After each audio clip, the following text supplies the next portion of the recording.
ঘটনা কি তাহলে ঘটেই যাচ্ছে নাকি? দক্ষিণ আফ্রিকা সিরিজের প্রথম টেস্টে ভারতকে হারিয়েছিল কলকাতার ইডেন গার্ডেন্সে। ১৫ বছর পর ভারতের মাটিতে সেটা তাদের প্রথম টেস্ট জয়।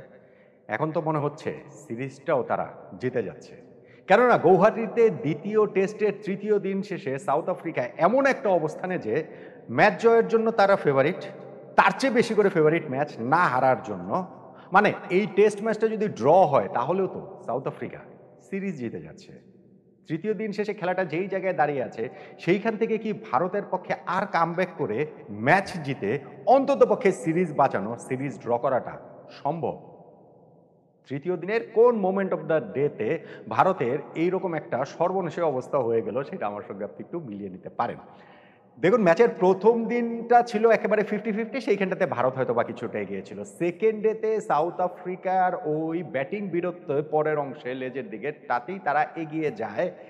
কিন্তু থার্ড ডেতে যে শুরু করেছিল ভারত যে খুব পিছিয়ে থেকে তা না। হ্যাঁ, সাউথ আফ্রিকা ৪৮৯ রান করেছে।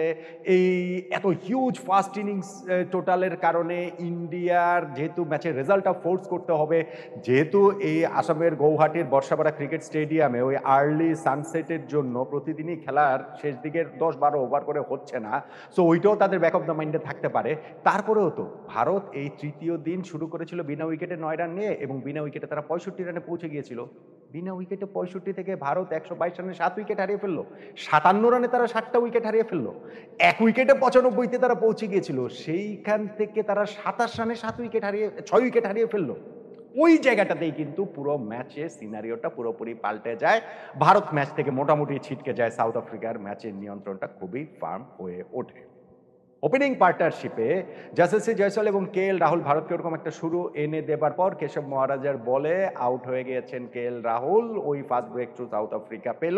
তারপরেও সাই সুদর্শনের সঙ্গে যশস্বী জয়সওয়াল যিনি 50 করেছেন তার ওই পার্টনারশিপে ভারত ভালোভাবেই এগোচ্ছিল। আর সেই পার্টনারশিপটা যেই মুহূর্তে ব্রেক হলো, জয়সওয়াল 50 করার পরে তিনি সাইমন হার্মারের বলে একটা দুর্দান্ত ক্যাচের শিকার হলেন পয়েন্টে মার্কো ইয়েনসনের। ভারতের পতনের শুরুটা সেইখানে। এই মার্কো ইয়েনসন যিনি ব্যাটিংয়ে সেঞ্চুরি করতে পারেননি, ওই আক্ষেপের জায়গাটা থাকতে পারে। মুতুসামি সেঞ্চুরি করেছেন, তিনি ৯৩ রান করেছেন। সেই সেঞ্চুরি করতে না পারার আক্ষেপটা আবার বোলিং দিয়ে পুষিয়ে দিয়েছেন পুরোপুরি ইনিংসে ৬ উইকেট নিয়ে। এবং ভারতের এই যে আমি ধসটার কথা বলছি, ২৭ রানের মধ্যে যে তারা ৬ উইকেট হারিয়েছে, ১ উইকেটে ৯৫ থেকে ১২২ রানে ৭ উইকেট যে তাদের পড়ে গিয়েছে, এর মধ্যে শেষ ৪টা উইকেট মার্কো ইয়েনসনের। এই বাহাতি লম্বা পেস বোলারের তার ওই শর্ট পিচ বলগুলোর কোনো জবাব ভারতীয় ব্যাটিং লাইন আপের আসলে ছিল না। যশস্বী জয়সওয়ালের উইকেটটাতে শুরু, পরের ওভারটাতেই আরেক সেট ব্যাটসম্যান সাই সুদর্শন আউট হয়ে যান। তারপরে মার্কো ইয়েনসনের টানা ৪টা উইকেট, ধ্রুব জুরেলের উইকেট, ঋষভ পান্টের উইকেট। পান্টের উইকেটটা আসলে এই জায়গাটাতে খুবই গুরুত্বপূর্ণ, কেননা তিনি এই ভারতের স্ট্যান্ডিং ক্যাপ্টেন এবং তার একটা ইনিংস তো ম্যাচের যে কোনো সময় মোমেন্টামটা চেঞ্জ করে দিতে পারে, শিফট করে দিতে পারে, সেইটা আমরা জানি। তবে ওই জায়গাটাতে তিনি কাউন্টার অ্যাটাক যে করতে গিয়েছিলেন মার্কো ইয়েনসনকে, কাজের কাজ কিছু হয়নি, বরং উইকেটের পেছনে ক্যাচ দিয়ে তিনি আউট হয়ে গিয়েছেন।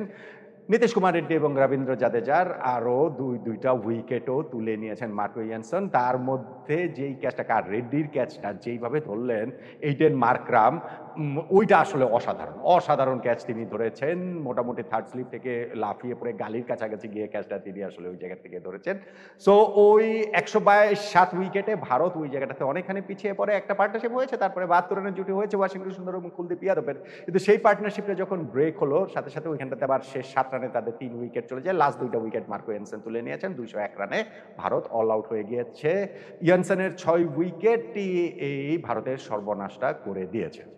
ভারত যখন ২০১ রানে অল আউট হয়ে যায়, তখন তারা ২৮৮ রানে পিছিয়ে। অর্থাৎ সাউথ আফ্রিকা চাইলেই ফলোন ফোর্স করে তাদেরকে আবারও ব্যাটিংয়ে পাঠাতে পারে, কিন্তু সাউথ আফ্রিকা সেটা করেনি। নিজেরাই আবার ব্যাটিংয়ে নেমেছে এবং ব্যাটিংয়ে নেমে দিনের খেলাটা তারা শেষ করেছে বিনা উইকেটে ২৬ রানে। অর্থাৎ ওভারঅল তারা প্রথম ইনিংসে ২৮৮ রানের সঙ্গে এই ২৬ যোগ করে ৩১৪ রানে এগিয়ে গিয়েছে। টেস্ট ম্যাচের ৩ দিন শেষ। ইফেক্টিভলি সাউথ আফ্রিকা এখন বিনা উইকেটে ৩১৪ রান সেকেন্ড ইনিংসে।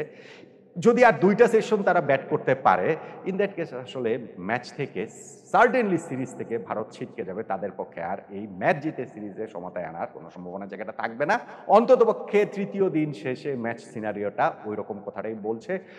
খুবই একটা অতিমানবীয় এফোর্ট আসলে ভারতের লাগবে যদি এই ম্যাচ জিততে হয়। সাউথ আফ্রিকার কাছে যেটা বললাম যে তারা গত ১৫ বছরে হোমে কোনো ম্যাচ হারেনি। কলকাতার ইডেন গার্ডেন্সে হেরেছিল। আর এখন তো তার আগের ১২ বছরে, গত বছরের আগের ১২ বছরে যে হোমে তারা অজেয় ছিল, নিউজিল্যান্ডের কাছে সিরিজ হেরেছিল। এখন তো ১ বছরের মধ্যে ২য় সিরিজ হারের মতো অবস্থাতে তারা পৌঁছে গিয়েছে ভারতের এই দলটা। ওইখান থেকে ভারত ঘুরে দাঁড়াতে পারে কিনা?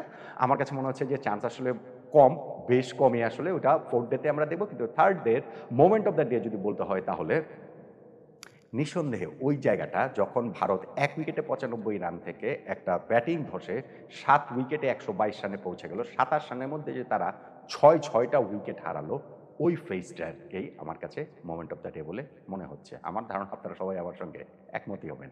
আমার ধারণা আপনারা এই বিষয়েও একমত হবেন যে এই ম্যাচ জিতে ভারতের পক্ষে সিরিজটা ড্র